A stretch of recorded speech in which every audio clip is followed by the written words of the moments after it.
Olá pessoal, tudo bem? Hoje eu quero convidar você para uma conversa profunda sobre algo que molda o nosso cotidiano de forma silenciosa, mas extremamente poderosa. Frequentemente, quando olhamos para a política brasileira ou latino-americana, focamos em partidos, em lideranças carismáticas ou indicadores econômicos. Mas existe uma camada subterrânea que sustenta tudo isso, ou que ajuda a estruturar tudo isso, que é a teologia.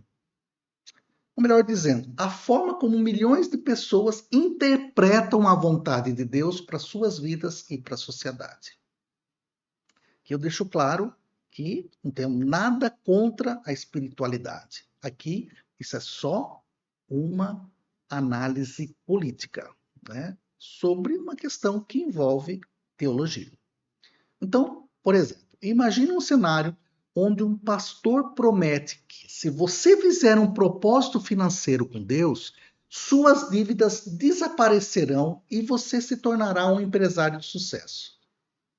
Agora, imagine outro cenário: um comício político onde se prega que o povo de Deus deve ocupar o Supremo Tribunal Federal, o Ministério da Educação e as grandes emissoras de TV. Para quê? Para expulsar o que chamam de demônios do marxismo. Por sinal, esse marxismo é um conceito que parece totalmente destoado. Cada um entende marxismo da forma que quiser. Só que boa parte ou a maioria das pessoas que falam em marxismo sequer leu Marx, certo? Bom, mas vamos continuar. E, finalmente, imagine uma comunidade de base onde o evangelho é lido não para pedir riqueza individual, mas para organizar a luta por saneamento básico, por reforma agrária e por democracia.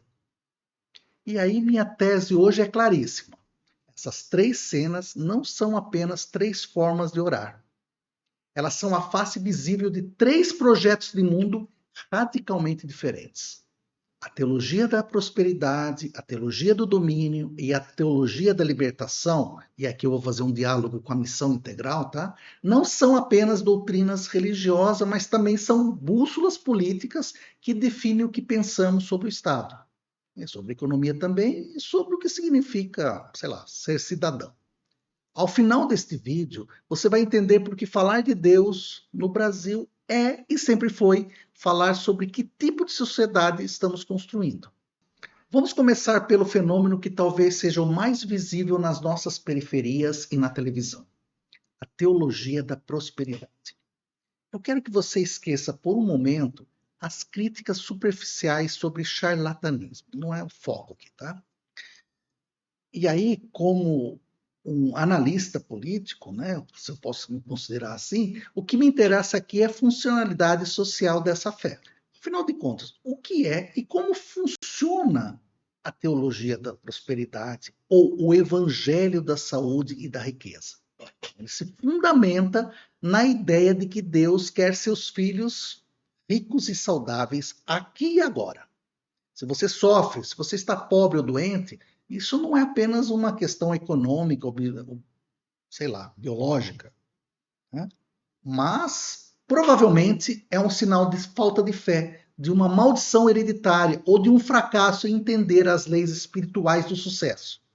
Como se lei de sucesso existisse espiritualmente. Mas vamos lá. O motor central aqui é o que chamamos de lei da semeadura ou confissão positiva. A lógica é contratual. Ora, se você semeia, ou seja, dá dízimos e ofertas generosas, Deus é obrigado, por sua própria vontade, a devolver o investimento com juros espirituais e materiais. É o que eu chamo de investimento espiritual de alto risco. E vamos tentar fazer um encaixe com o neoliberalismo, para falar um pouco de política e religião ao mesmo tempo, para ver se vocês entendem. E aqui entra a análise política. Por que essa teologia cresceu tanto justamente nas últimas décadas? Porque ela é o espelho religioso do neoliberalismo. Em um mundo onde o Estado se retira, onde não há mais garantia de emprego e onde a proteção social é desmontada, o indivíduo fica sozinho. E a teologia da prosperidade chega para dizer: olha bem, está tudo tranquilo, não se preocupe que o Estado falhou, você não precisa dele. Você precisa somente de fé para ser um empreendedor de si mesmo. E aí essa teoria transforma o fiel em um homem econômico sagrado. O foco é o mérito individual. A pobreza deixa de ser um problema estrutural. O caso, fruto de séculos de escravidão ou de má distribuição de renda, vamos falar assim. E vira uma falha pessoal ou espiritual. Se você não prosperou, a culpa é inteiramente sua. Isso desmobiliza completamente a crítica social e coloca toda a responsabilidade do sucesso ou do fracasso nas costas do trabalhador precário. Nesse projeto de mundo, os direitos sociais são desvalorizados. Por que lutar por um sistema público de saúde se eu posso conquistar a cura divina ou pagar um plano privado através da bênção financeira? A democracia, nesse momento, é vista apenas como um campo que deve garantir a liberdade de culto e a liberdade de mercado. Show, né? Menos atenção é dada à redução da desigualdade, porque a desigualdade é vista como resultado natural de quem tomou posse da bênção versus quem não tomou. A estética é fundamental, pessoal. O terno impecável do pastor, os templos que parecem shoppings ou centros empresariais e o testemunho de enriquecimento. É a liturgia do mercado Deus. Perceba o perigo. Ao espiritualizar a economia, essa teologia retira a economia do campo do debate democrático. Se a riqueza vem de Deus, quem somos nós para taxar as grandes fortunas ou discutir redistribuição? Quem somos nós? Agora vamos subir um degrau na escala da ambição política. Se a prosperidade foca no indivíduo, a teologia do domínio ou dominionismo, tem vídeo sobre isso no canal, foca nas estruturas do poder. E aí as coisas ficam mais intensas para a nossa democracia. Muitos de vocês talvez nunca tenham ouvido falar o termo o mandato dos 7 montes, mas com certeza já viram suas consequências. A teologia do domínio baseia-se em uma leitura literal de Gênesis 1:28, onde Deus diz ao homem: dominai a terra. Para os defensores dessa corrente, isso não foi um conselho de jardinagem, mas um comando político muito claro, na qual os cristãos devem exercer domínio sobre todas as áreas da sociedade. E aqui surge a estratégia do mandato dos 7 montes. A ideia é que existem 7 esferas de influência que moldam a mente de uma nação e que teriam sido perdidas para o mal. Mal, leia-se, secularismo, esquerdismo, liberalismo moral, essas coisas que a extrema-direita adora falar. Essas esferas precisam ser reconquistadas pelo povo de Deus. E aí são quais esferas? Família, onde se define a moralidade, religião, a base da fé, educação, que é o controle sobre o que as crianças aprendem, mídia, narrativa da nação, né? O entretenimento, no caso, a cultura popular e as artes, os negócios, no caso, financiamento do reino, e o próprio governo, no caso, topo do monte, onde se decidem as leis. A diferença entre prosperar e dominar, diferente da prosperidade, a teologia do domínio, não se contenta em ter fiéis ricos. Ele quer, na realidade, um Estado cristão. A meta é uma civilização cristã, onde a Bíblia, ou a interpretação literalista que eles fazem dela, seja a base da legislação civil. A política é vista através das lentes da guerra espiritual. Não existem adversários políticos legítimos. Existem filhos de Deus contra agentes do mal. Quando você ouve um político dizer que a eleição é uma batalha entre o bem e o mal, ele está usando consciente ou inconscientemente o vocabulário do domínio. Este é talvez o projeto de mundo mais desafiador para a laicidade do Estado. Se o objetivo é o domínio, o pluralismo religioso e a diversidade de pensamento, obviamente, tornam-se obstáculos. Direitos de minorias como LGBTQI+, direitos reprodutivos das mulheres, liberdades civis que contrariem a moral do grupo são vistos como pecados, que o Estado não deve apenas desincentivar, mas também proibir fortemente. A economia aqui pode ser neoliberal, mas é um neoliberalismo cristianizado. Eles defendem o mercado, desde que o mercado sirva para financiar a ocupação dos montes. A democracia corre o risco de ser tratada como um instrumento transitório. Usamos o voto para chegar ao poder. Mais uma vez lá, o objetivo é uma ordem teocrática onde a divergência é criminalizada. O risco aqui é a transformação da política em uma cruzada eterna. Quando a divergência política vira pecado, o diálogo democrático morre. O adversário não precisa ser convencido. Por quê? Ele precisa só ser derrotado ou expurgado. E agora eu quero levar você para uma direção oposta, mas que nasceu aqui mesmo, no solo sofrido da América Latina. Enquanto as duas teologias anteriores vieram ou foram fortemente influenciadas por matrizes dos Estados Unidos, a teologia da libertação é o nosso maior produto de exportação intelectual e espiritual. A teologia da libertação surgiu nas décadas 60 e 70, em um contexto de ditaduras militares e pobreza extrema. Sua premissa é revolucionária. Se Deus é amor e justiça, ele não pode ser neutro diante da opressão. Ele faz aí uma opção preferencialmente pelos pobres. E diferente da teologia da prosperidade, aqui a pobreza não é vista como falta de fé individual. Ela é vista como resultado do pecado estrutural, ou seja, sistemas econômicos e políticos que produzem desigualdade deliberadamente. Jesus, é tão difícil de entender isso? Lógico, né? Portanto, a salvação não é apenas levar a alma para o céu, mas libertar o corpo e a sociedade das correntes das explorações aqui na Terra. Muitas vezes esquecida, a teologia da missão integral é a resposta dos evangélicos latino-americanos a essa mesma realidade. Lideranças como, se eu não me engano, René Padilha e no Brasil tem acho que é Ariovaldo Ramos. Eles defendem que a missão da igreja é integral. Cuidar da alma, sim, mas também lutar por justiça social, por direitos humanos e pela democracia. Eles não querem dominar o Estado para impor uma religião. Eles só querem que a igreja seja uma parceira, né? No caso, uma parceira da sociedade na defesa dos mais vulneráveis. É uma fé que se integra com a reforma agrária, mas com uma proteção ambiental e com a luta contra o racismo e a homofobia.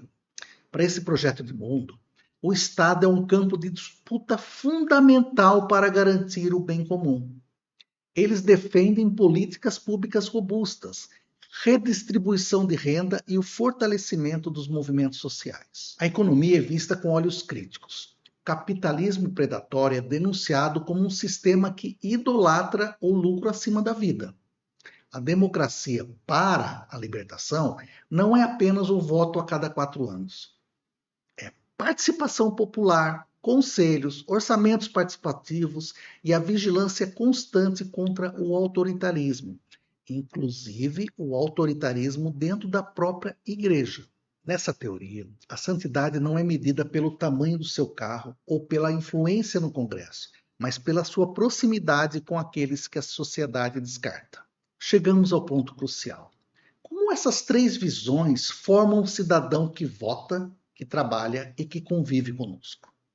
Vamos fazer um exercício de síntese para que você consiga identificar esses discursos no seu dia a dia. Imagine o debate sobre o Bolsa Família. Tem um videozinho sobre o Bolsa Família também no canal.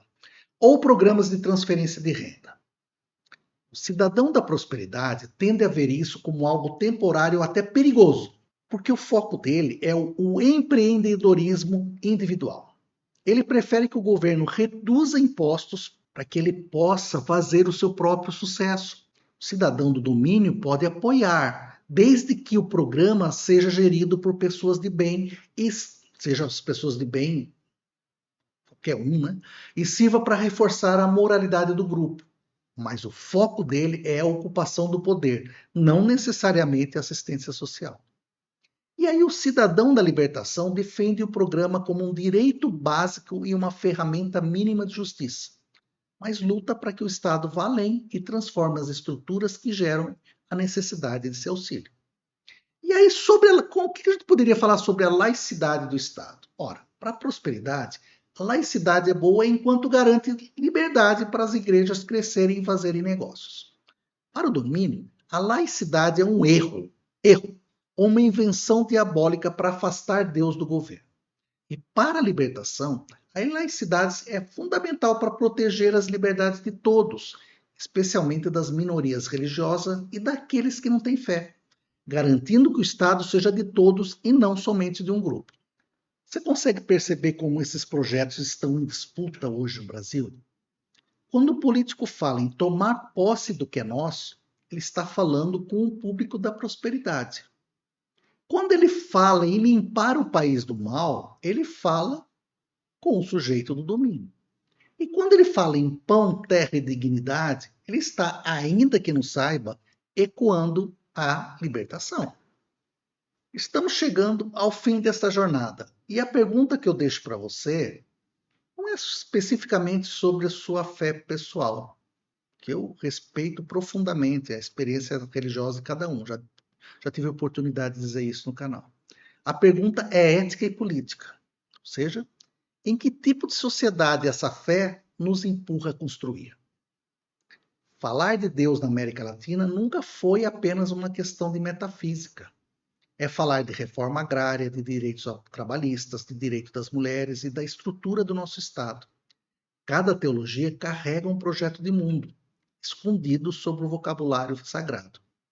As teologias da prosperidade e do domínio têm sido as grandes parceiras do neoliberalismo e do autoritarismo contemporâneo, oferecendo uma justificativa espiritual para a exclusão e para a hegemonia de um grupo sobre os outros.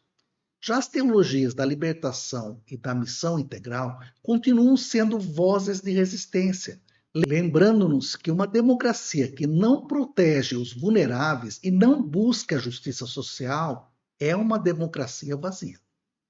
Ao ouvir um pastor, um padre ou um político evocar o nome de Deus, eu convido vocês a fazer 3 perguntas. Esse discurso fortalece o indivíduo isolado ou a comunidade solidária? Segunda, esse projeto busca servir aos pobres ou dominar as estruturas de poder?